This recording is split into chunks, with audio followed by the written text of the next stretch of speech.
ċelebrant tal-quddiesa tal-lejla huwa Dun Karm Gawġi.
Fl-isem tal-Missier u tal-Iben u tal-Ispiritu Santu. Il-grazzja ta' Sidna Ġesu Kristu l-imħabba tal-Alla u l-għaqda fl-Ispiritu Santu tkun magħkom ilkoll. Ġbana hawnhekk illejla f'dan is-santwarju għażiż tal-Madonna ta' Pino biex niċċelebraw flimkien l-Ewkaristija mqazza. Illum qegħdin niċċelebraw is-26 ħadd ta' matul is-sena. Qabel ma nieħdu sehem fil-quddiesa hija narfu ħtijietna u nitolbu maħfra tagħhom.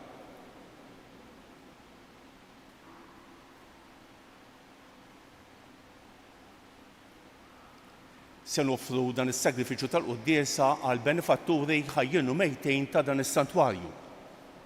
Il-ġabra tal-lum se tkun għal Hospice Movement li joffru kura paljattiva lill-morda anki fid-djarhom b'xejn hija NGO ngħinuhom mill-aħjar li nistgħu. Int li jogħġbok issir bniedem bħalna biex issalvana mulej ħniena. Int li ritmu tarina fuq is-salib Kristu ħniena. Int li ġajf taħtilna triq tas-sema mulej ħniena. Iħenna għalina Alla li jista' kollox, jaħfrilna dnubietna u jwassalna għal ħajja ta' dejjem. Glorja l-Alla fil-għoli ta' smewwiet u paċi fl-art il-bnedmin ta' rida tajba. Infaħruk, inberkuk, nadurawk, natuġiek. Irrodulek ħajra l-glorja kbira tiegħek. Mulej Alla Sultan tas-sema, Alla Missier li tista' kollox. Mulej Eben waħdini Ġesu Kristu. Mulej Alla ħaruf talla ben il-Missier. Int li tneħħi id-nubiet tad-dinja ħenna rina. Int li tneħħi id-nubiet tad-dinja il-qatt tal-qalb tagħna. Int li qiegħed fuq il-lemin tal-Missier ħenna rina. Għaliex int waħdek qaddis, int waħdek mulej, int waħdek l-għoli Ġesu Kristu mal-Ispiritu Santu fil-glorja tal-Missier Alla. Amen. Nitolbu. O Alla, inti tagħtina l-aqwa xhieda tas-seta tiegħek bla tarf billi taħfrilna u tħenna rina. Xerred dejjem fuqna l-grazzja tiegħek biex inħaffu t-triq tal-wegħdiet tiegħek u tagħtina sehem mill-ġid tas-sema. Bibnek Ġesu Kristu siedna li hu Alla u miegħek jgħix u jsaltan flimkien mal-Ispiritu Santu għal dejjem ta' dejjem.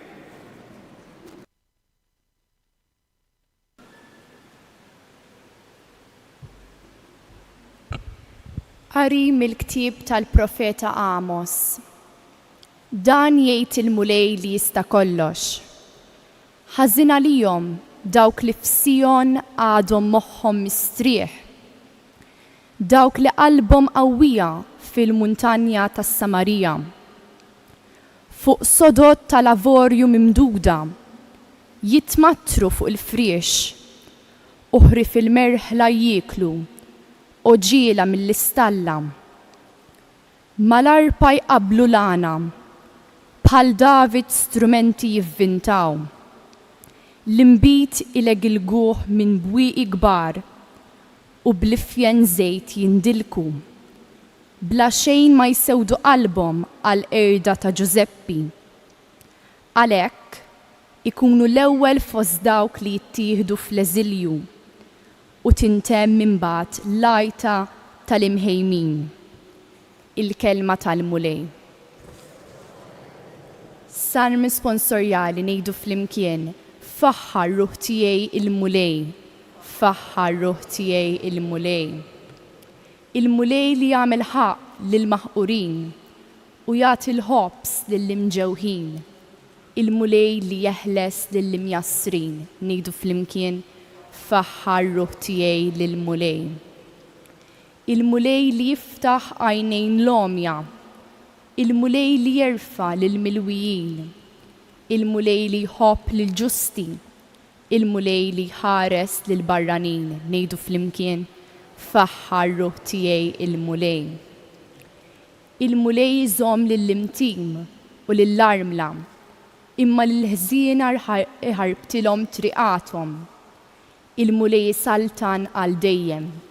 Alla tiegħek Sion min nisel għal nisel, ngħidu flimkien faħħar ruħ tiegħi il-mulej.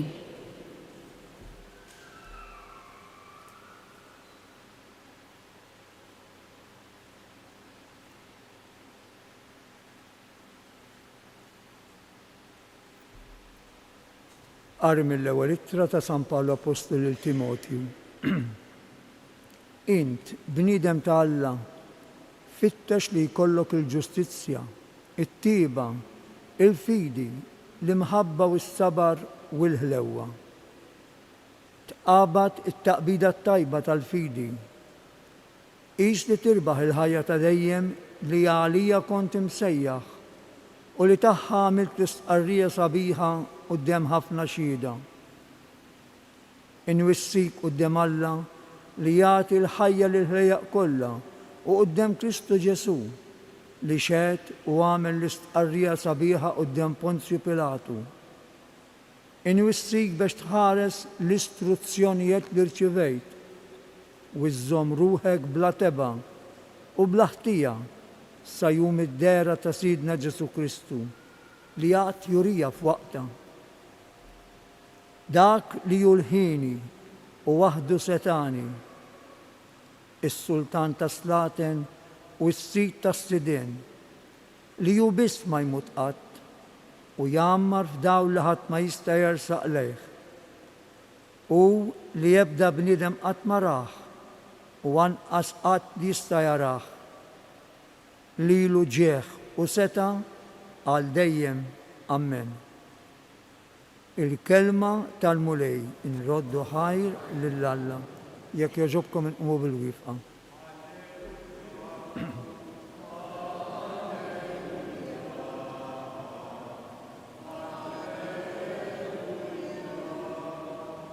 Sidna Ġesu Kristu għad li Kenani ftaqar minħabba fikom sabiex intom tistanu permezz tal-faqar tiegħu.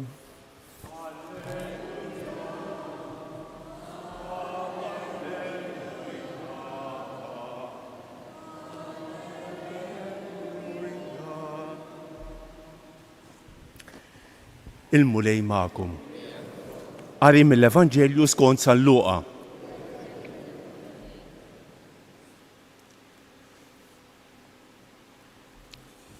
F'dak iż-żmien Ġesu qal lill-Fariżej: mela kien hemm raġel għani jilbes il-porpra u għażel mill-lifjen.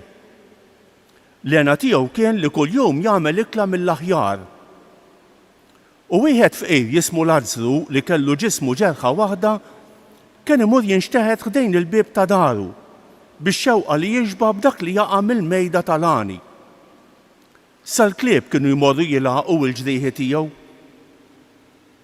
Ġara li l-fqir miet u l-anġli ħaduh fih dan Abram. Imbagħad miet ukoll l-għani u difnuh. Dan kif sapruħu fid-batijiet ħorox fart li mwiet, refa' ħarstu u mill-bogħod lemaħ lill-Abram bl-Lażru fih danu. U għalla leħnu u għallu: Missier Abram, ikollu ħnina minni u ibat lill-Lażru jbil tarf sebgħu fl-ilma ħajtaffili n-nixfa li għandi fil-sieni għax qiegħed inħaqar biss b'dan in-nar. Iżda Abram qallu: ibni, ftakar li t-tajjeb tiegħek irċevejtu f'ħajtek. Hekk ukoll l-għażlu il-ħażin irċevih f'ħajtu. Imma issa huwa hawnhekk qiegħed jitfarraġ waqt li inti qiegħed bagħti. Barra minn dan hemm vojt bla qies bejnkom u bejna biex min ikun irid jaqsam minn hawn għal għandkom ma jkunx jista' wanqas ma jgħaddu minn hemm għal għandna. Allu lani, mela nitolbok missier, ibatu f'dan missieri, għax għandi 5 aħwa, ħalli jagħmlilhom twissija kif imiss, li ma jmorrux huma wkoll jiġu f'dan il-post ta' tbatijiet ħorox. Allu Abraham, għandhom lil Mosew u l-profeti, jisimgħu lilhom. Allu dak, le missier Abraham, imma jekk imur għandhom xi ħadd mill-inwiet jindmu. Iżda wieġbu Abraham, jekk ma jisimgħux lil Mosew u l-profeti, anqas jekk iqum xi ħadd mill-inwiet ma jemmnu. Il-kelma tal-mulej tifħir lilek Kristu.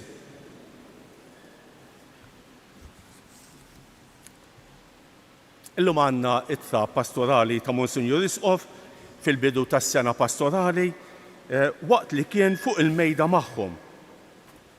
Ħanaqra l-ittra pastorali imbagħad ngħid kelma waħda fuq l-ewwel lezzjoni. Eżjes. Sar diffiċli li niltaqgħu bħala familja biex nieklu flimkien.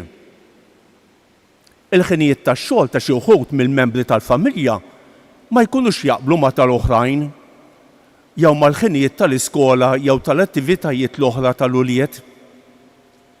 U meta l-familja jirnexxila tiltaqa' flimkien fl-istess ħin, kemm fid-dar jew f'xi restorant, dejn tkun okkażjoni speċjali. Kull meta niltaqgħu arana nirrakkontaw il-ġrajiet u l-esperjenzi li nkunu għaddejna jew għaddejjin minnhom. Nitkellmu dwar dak li joġobna u jdejjaqna, dwar dak li mhix sew u dak li mhux. Nitkellmu dwar dak li jferraħna u li jinkwetana. Naraw kif se naffrontaw diffikultà ta' saħħa. Napprezzaw il-progress fl-istudju jew fix-xogħol. Nieħdu pjaċir bil-qlieħ tal-flows u jiddispjaċina meta nitilfu xi okkażjoni u l-bqija. Meta Ġesu kien jidħol għand il-familji u jiekol magħhom, kien jismagħhom u jitkellem magħhom dwar il-ħajja ta' kuljum. U b'imħabba kbira kien jgħin lill-familji jaqraw il-ġrajiet mhux biss bl-għajnejn tal-bnedmejn jew kif jimmaġinaw huma lil Alla, imma bil-mod ta' kif Alla jħares lejhom tas-sew.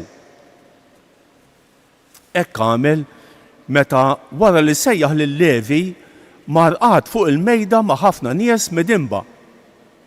Għalilhom li Alla lena tiegħu li jkun magħhom, għax it-tabib ma jeħtieġux dawk li huma f'saħħithom imma l-morda. Meta jmur jiekol anċmun il-lebruż u tiġi l-mara midinba li tbusu u tidliktu riġlejh bil-fwieħa tiswa ħafna, Ġesu jgħid lil xmun li l-imħabba ma tikkalkulax u li jħobb ħafna min inħaferlu ħafna. Ninsabu resqin lejn it-tmiem tas-sena tal-ġublew tat-tama. Matul is-sena pastorali li għaddiet, saret il-vista pastorali li jien għamilt flimkien mad-delegati fil-parroċċi kollha ta' djoċesi. Daħal biex joqgħod magħhom. Issa jmiss li noqogħdu flimkien fuq il-mejda u waqt li kien fuq il-mejda magħhom biex inkomplu nitkellmu dwar il-familji tagħna u dwar il-familja tal-parroċċa li tiġbor fija il-familji tagħna. Il-vista pastorali laqgħetni ma' ħafna ħidma u dedikazzjoni ta' ħafna nies fil-parroċċi. Iltqajt mal-kappillani li flimkien mas-saċerdoti verament jagħtu kontinwament saħħithom kollha għal komunitajiet tagħhom. Sirt naf aktar lil dawk il-lajċi li jgħinu b'kull mod. Ħadd sehem fil-quddiesa u fit-talb li permezz tiegħu il-komunità tiltaqa' ma' Ġesu u Ġesu innifsu jiltaqa' mal-komunità. tkellemt ma' dawk li jieħdu ħsieb jorganizzaw il-festa titolari. Għalkemm iż-żmien kien qasir, il-ġimgħa li għaddejt f'kull parroċċa għenitni nara it-tajjeb u s-sabiħ u fl-istess waqt il-limiti ta' dak kollu li jista' jitjieb. Wara li tkellimt mal-kappillani, mal-Kunsill Presbiterali u mal-Kunsill Pastorali, inħoss li issa imiss li dak li jien u d-delegati oħra ta' djoċesi osservajna fil-parroċċi tagħkom jiġi marra flilkom ukoll f'kull parroċċa għalija. B'dan il-mod, il-kol kemm aħna insiru nafu aktar ir-realtà ta' djoċesi u tal-parroċċi tagħna. U nkunu nistgħu nħallu lil Ġesu jarrafna li ma huma id-doni u t-talenti tar-realtà tal-Knisja li jeħtieġ li nkomplu mmexxu l qudiem u li ma huma djufijiet u l-limiti li jeħtieġ li nirranġaw. Hekk inkomplu nħarsu l qudiem bit-tama li din is-sena tal-ġublew trid tħalli fina. Hekk kienu għamlu Ġesu u 72 dixxieplu meta reġgħu iltaqgħu flimkien wara li kien bagħathom 2-2 fl-bliet u fl-irħula. 72 irrakkuntaw lil Ġesu dwar kif marret il-ħidma tagħhom, dwar kif ġew mill-qwa jew miċħuda, dwar x'mar tajjeb u x'mar ħażin. U Ġesu dawwal bil-kelma tiegħu l-esperjenzi li għaddew minnhom. Hekk ukoll għamlu l-Apostli meta waqfu jirriflettu u jitkellmu dwar dak li kien qiegħed jiġri fl-ewwel komunitajiet. Jiġifieri li ħafna pagani kienu qed isiru nsara anki jekk ma kellhomx it-tradizzjonijiet tal-lowd. Pawlu, Barnaba, Pietru, Ġarbu, flimkien ma' nies oħra, iltaqgħu biex jiddiskutu bliema mod l-aħjar li jimxu l-qudiem. Għalhekk matul is-sena pastorali li se tibda f'Ottubru li ġej, se nerġa' nżur il-parroċċi kollha flimkien ma' persuni oħra biex niltaqgħu madwar mejda u nitkellmu mal-komunitajiet parrokjali kollha dwar dak li ħareġ mill-vista pastorali tas-sena li għaddiet.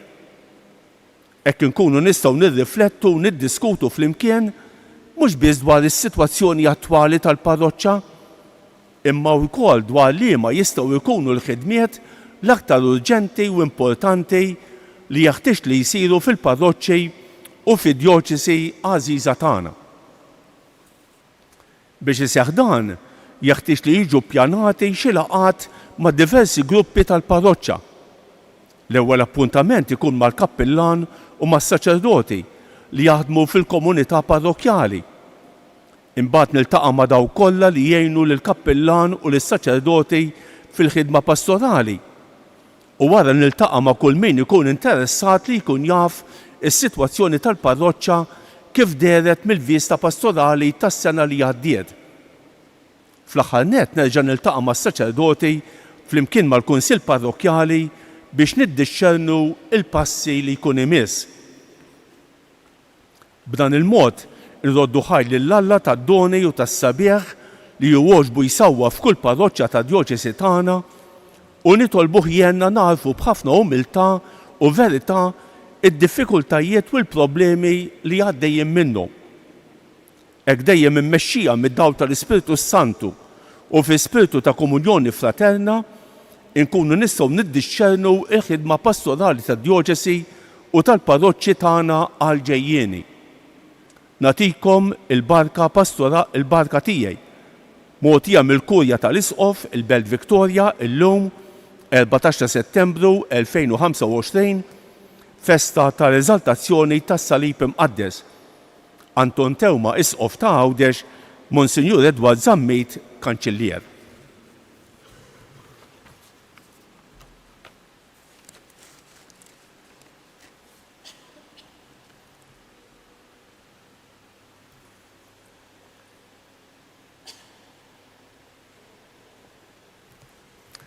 Ħanejt kelma waħda fuq il-qari tal-lum. Il-qari tal-lum ikompli bata aktar nhar il-ħadd li għadda. Jekk tiftakru nhar il-ħadd li għadda tkellimna fuq l-amministratur għaqli L-amministratur, aħna kollha kemm aħna amministraturi tal-ħejn, tal-ġid li Alla provdjenna, tal-kwalitajiet li għandna. Kif se tużawhom dawn l-affarijiet? Il-qari tal-lum huwa miġbur fuq żewġ kelmiet, l-għana u l-faqar. Dawn l-għana u l-faqar huma antikej daqs id-dinja. U x'aktar xibqgħu magħna. Imma l-kelma talla toffrilna soluzzjoni. Ara, kultant naħsbu li l-għana u l-faqar jiddependu mill-burdati, mill-gosti jew mix-xorti. Dak xorti ħtajba u sar sinjur u dak miskin xorti ħażina u baqa' fqejr. Kultant naħsbu li l-għana u l-faqar jiddependu minn kemm int intelligenti jew m'intix intelligenti. Dak intelligenti jaf iħaddem moħħu, studja, allura il-nexxa għamel il-flus u li ieħor miskin batut kif tridu jimxi l-qudiem. Kultant ikun hemm min jaħseb li minnu tajjeb min jipprova jgħix sewwa jagħmel il-flus u minnu ħażin jibqa' lura. Imma l-ħajja turina li kultant hija bil-kontra. Biex tagħmel il-flus ma jridx ikollok il-kuxjenza. Trid tkun kapaċi tħawwat. Kif se nsibu soluzzjoni? Ġesu fl-ewwel lezzjoni li smajna l-profeta Amos jikkritika bl-aħrax is-sinjuri ta' żmienu.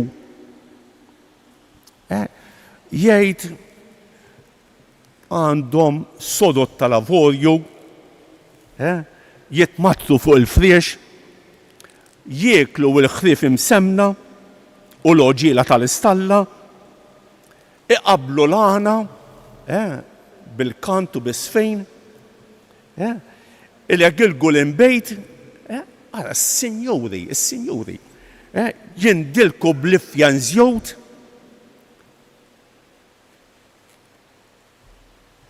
Alla mhuwiex kontra l-għana. Alla mhuwiex kontra s-sinjur. Jekk isir sinjur naturalment b'mod onest.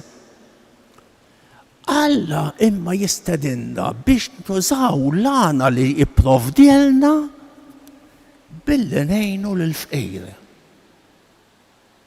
Il-profeta Amos il dawn is-sinjuri, il-klikka tas-sinjuri, jgħidulhom tkunu l-ewwel nies li tmorru fl-eżilju, għax Alla ma jistax jippermetti li xi ħadd huwa sinjur kbir u li jieħol fqir kbir. Alla jagħti lis-sinjur biex jgħin lill-fqir. Din il-lezzjoni tal-liturġija tal-lum ejjew nitgħallmu aħna wkoll naqsmu li Alla provdjenna ma' minnu fqir.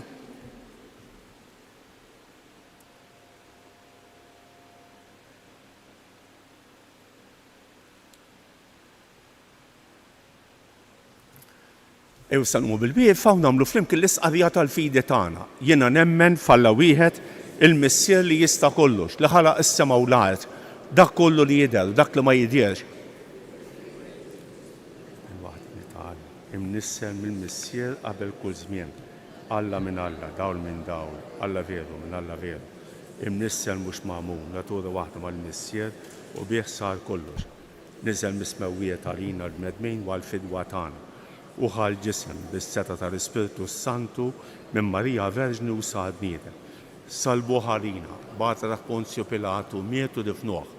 Fit-tielet jum għam minn bejn imwiet skont il-kotba mqazza u tala s-sema u qiegħed fuq il-lemin tal-missier. U s-salta tiegħu jkollex tmiem. Fl-Ispirtu Santu l-mulej li għat il-ħaj li ġej mill-missier u mill-liben. Li jum weġġa flimkien mal-missier u mal-liben u li tkellem fom il-profet fi knisja waħda.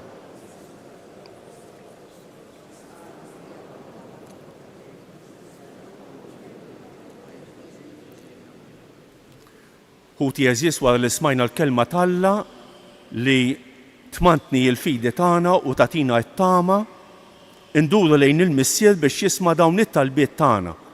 Ħanejdu flimkien, għallimna mulej triqatek. Għallimna mulej triqatek. Għal-mexxejja tal-Knisja biex jilqgħu lil kulħadd u jagħtu attenzjoni l-aktar lil min jinsab il-bogħod mill-Knisja nitolbu. Għallimna mulej triqatek. Għal-persuni li huma maqtuwejn mis-soċjetà, għal min jiġi abbużat fid-dinjità tiegħu bħala bniedem nitolbu. Għat-tfal biż-żgħażagħ biex jibnu relazzjoni ta' fiduċja mal-ġenituri tagħhom u japprezzaw kemm iħobbuhom nitolbu. Għalina l-koll biex qatt ma naħsbu li aħna ħjar mill-oħrajn u neskludu lil xi ħadd mill-ħniena u l-maħfra tiegħek nitolbu. Għalina l-koll li ġejna għal din l-Ewkaristija għatina li nħallu l-kelma talla tibdel il-ħajja tagħna nitolbu. Ismana, nitolbuk mulej għal dawk kollha li ltqajna magħhom illum, għal dawk li qalulna biex nitolbu għalihom jew wednihom it-talb tagħna, nitolbu b'mod speċjali għal morda u għal dawk li jduru bihom nitolbu. L-isqof tagħna Anton Tewma qiegħed fil-vjaġġ tiegħu lejn l-Awstralja, vjaġġ pastorali biex jiltaqa' mal-immigranti tagħna f'Sydney u Melbourne, nitolbu għalih biex il-vjaġġ tiegħu iħalli kotra ta' frott nitolbu. Ir-rettur ta' dan is-santwarju llejla qiegħed il-Mellieħa, nitolbu għalih u nitolbu għal dil-komunità u dil-komunità tal-Mellieħa biex ikunu oasi ta' devozzjoni lejn Omna Marija nitolbu.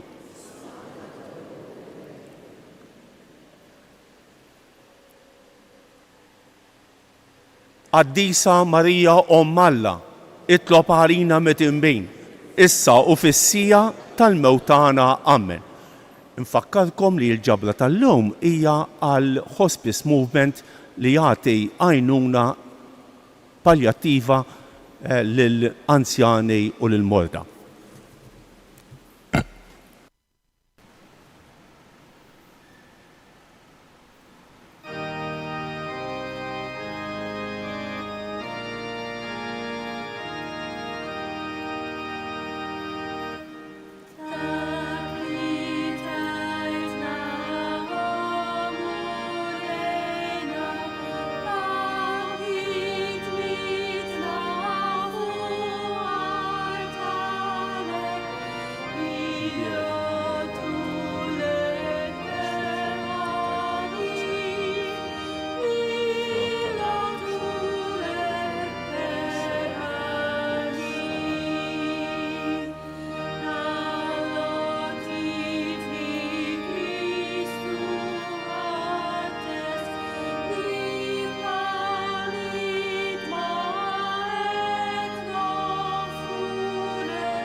Bitek tajt tal-imbit li għedin noftulek, frott tad-dilja u xogħol il-bniedem li minnu jsir għalina x-xorb tar-ruħ. Il-qana mulej jumnu niedma qudiemek u għamel li kien jogħġbok dan is-sagrifiċċju li sejrin noftulek.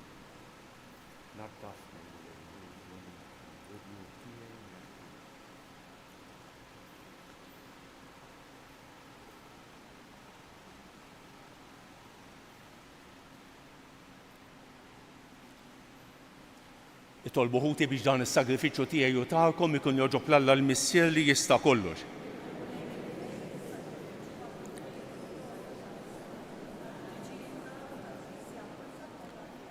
U Alla ħanejn għamel li din l-offerta tagħna tkun toġbok biex bis-saħħa tagħha tinfetħilna il-għajn ta' kull barka bi Kristu siedna.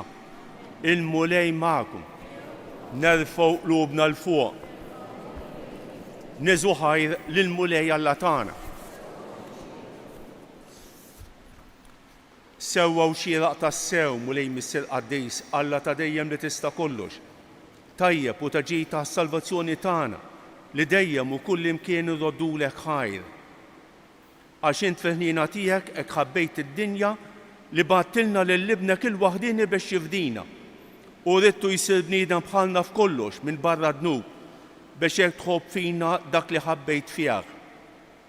Bl-ubbidjenza tiegħu ksibna mill-ġdid id-doni li konna tlifna bid-diżubbidjenza tagħna. Għalhekk mulej aħna wkoll mal-anġli u l-qaddisin kollha tiegħek infaħruk u b'fer kbir intennulek. Qaddis, qaddis, qaddis mulej Alla tal-Eżerċitu.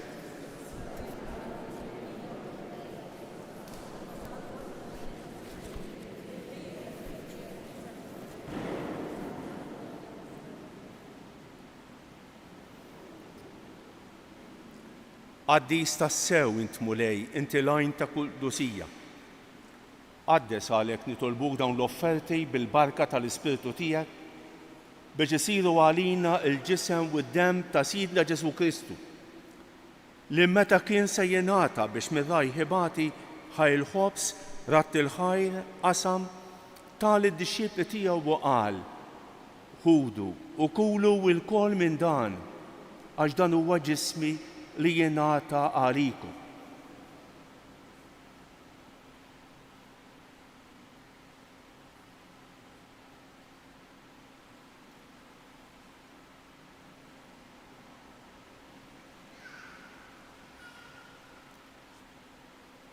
Hekk ukoll wara li klaħa il-kalċi reġa' ratt il-ħajr tal id-dixxiepli tiegħu u qal: ħudu u xorbu minnu l-kol għax dan huwa l-kalċi ta' demmi tal-patt il-ġdid li jibqa' għal dejjem. Id-demm li jixxerret għalikom u għal bnedmin kollha għal maħfra ta' dnubiet. Għamlu dan b'tifkira tiegħi.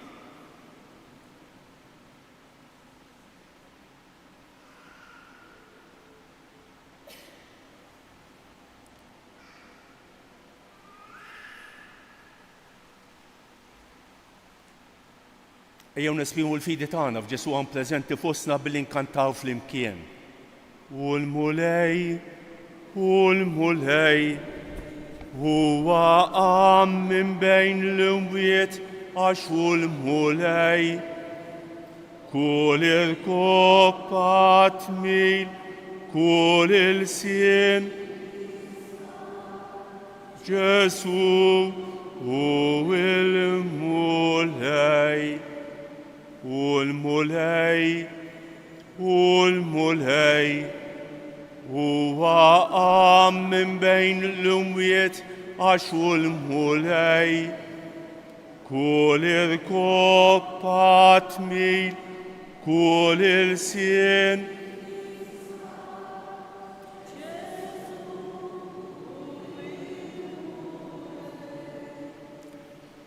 Għalhekk aħna nagħmlu dan b'tifkira tal-mewt u l-qawmien ta' Sidna Ġesu Kristu, nofrulek mulej il-ħobs tal-ħajja u l-kalċi tas-salvazzjoni. U rroddulek ħajra xogħġbok tilqana hawn quddiemek biex naqduk. Miċ-ċokun tagħna nitolbu li l-Ispirtu Santu jaqgħadna f'ġisem wieħed lilna li nieħdu semm il-ġisem u d-demm ta' Kristu. Ftakar mulej fil-Knisja tiegħek imxerra mad-dinja kollha. Wettaqa fl-imħabba flimkien mal-Papa l-jum, mal-Isqof tagħna Anton u mal-Ministri tiegħek kollha. Ftakar fil-qaddejja tiegħek il-benefatturi ta' dan is-santwarju li jogħġbok issejħilhom għal għandek minn din id-dinja. Għamel li kif huma bil-magħmudija mietu f'ibnek u bħal ibnek, hekk ukoll f'ibnek u bħal ibnek jirxu xtawa għall-ħajja. Ftakar ukoll f'ħutna li raqdu bit-tama tal-qawmien, ftakar fil-mejtin kollha. Daħħalhom quddiemek fid-dawl tas-sebħ tiegħek. Ħenna rina l-kol nitolbuk.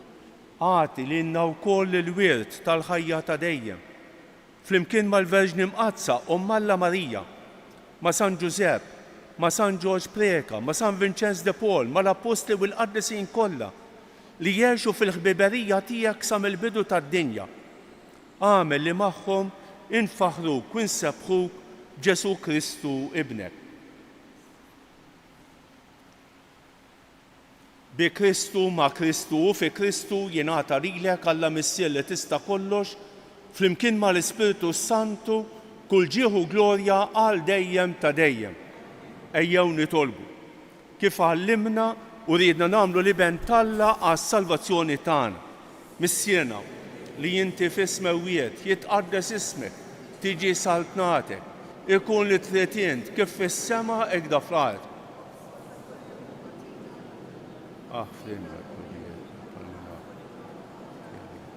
La daħħalniex fit-tiġrib, iżda ħlisna mid-deni. Eħlisna nitolbuk mulej minn kull deni. Għatina fit-tieba u l-ħnina tiegħek il-paċi fi żmienna biex nkunu ħielsa dejjem midnub u imħalsa minn kull inkwiet. Aħna u nistennew u nittamaw ilena u l-miġja tas-Salvatur tagħna Ġesu Kristu. Mulej Ġesu Kristu li qed l-apposti tiegħek inħallilkom isliem, nagħtikom islem tiegħi la tħarrix lend nubietna, iżda ħares lejn il-fidi tal-Knisja tiegħek. Għatija isliem u l-għaqda li inti trid fija, inti tgħix fis-saltan għal dejjem ta' dejjem. Il-paċi tal-mulej tkun dejjem magħkom. Għatu il-paċi lil xulxejn.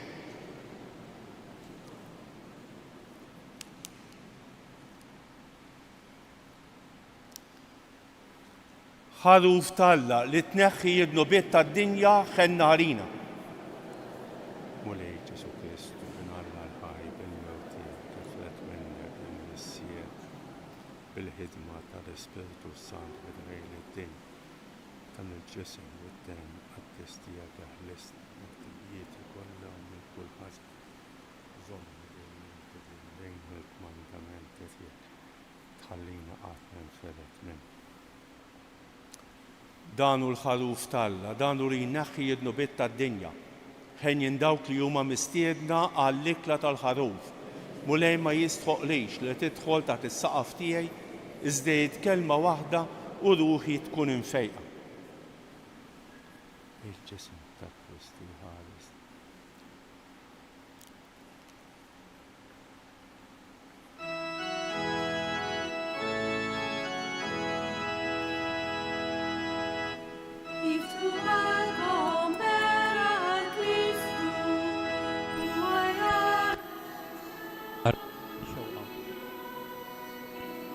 Ġesu, jiena nemmen li inti tinsab ta' bilħaq fis-sagrament tal-Ewkaristija.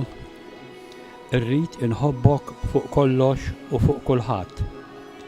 Inti taf li nixtieq nirċevik ġewwa fija, imma ġala darba bħalissa ma nistax nilqek ġewwa fija sagramentalment. Xi ministru straordinarji ta' tqarbejn. Hawn xi ministri straordinarji ta' tqarbejn biex jgħinu fit tqarbejn.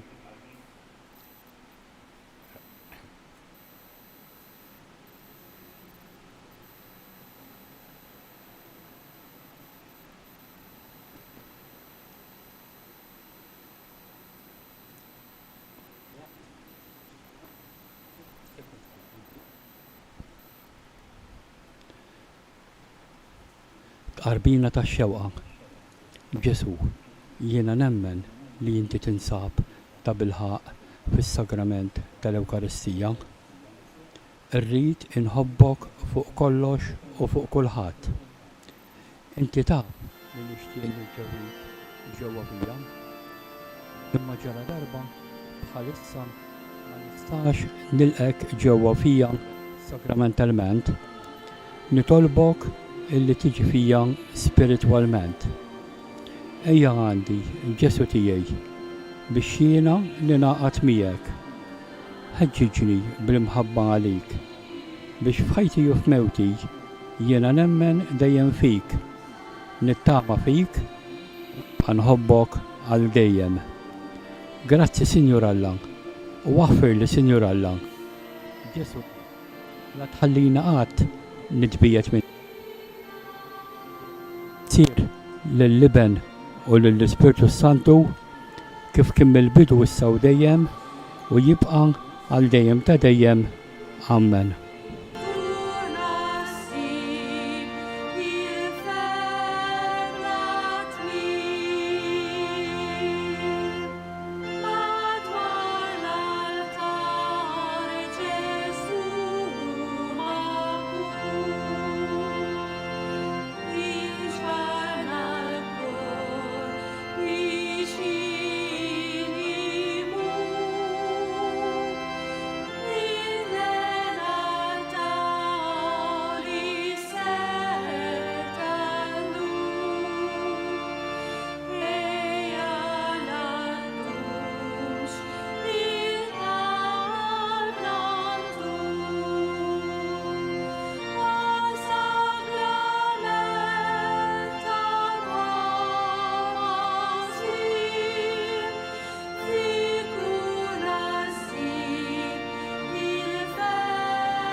U bil-wieqfa bħala ringrazzjament wara qalbi ngħidu flimkien, glorja lill-Missier u lill-Liben u lill-Ispiritu Santu.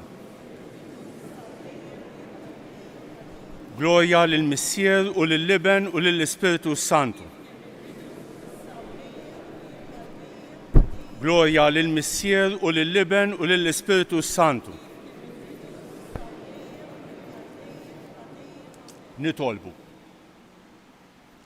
Nitolbuk mulej li dan il-misteru tas-sema iġeddidna fir-ruħ u l-ġisem biex kif nissiebu ma' ibnek fit-tbatijietu aħna u nxandru il-mewt tiegħu hekk ukoll niksbu fil-glorja il-wirt miegħu u li jgħix u jisaltan għal dejjem ta' dejjem.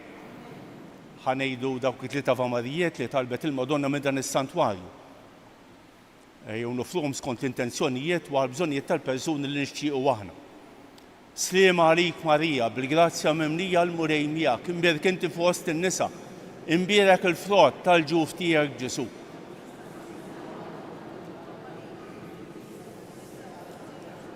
Sliema għalik Marija, bil-grazzja mimlija l-murej miegħek, imbierek inti fost in-nisa, u imbierek il-frott tal-ġuf tiegħek Ġesu.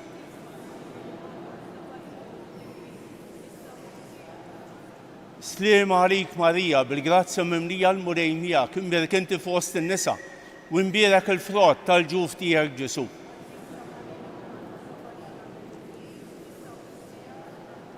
Madonna ta' Pinu, sultana tal-familja, ħastek fuqna dejjem żomm. Il-mulej magħkom. Iberikkom Alla li jista' kollox il-Missier u l-Iben u l-Ispiritu Santu. Morru fil-paċi ta' Kristu.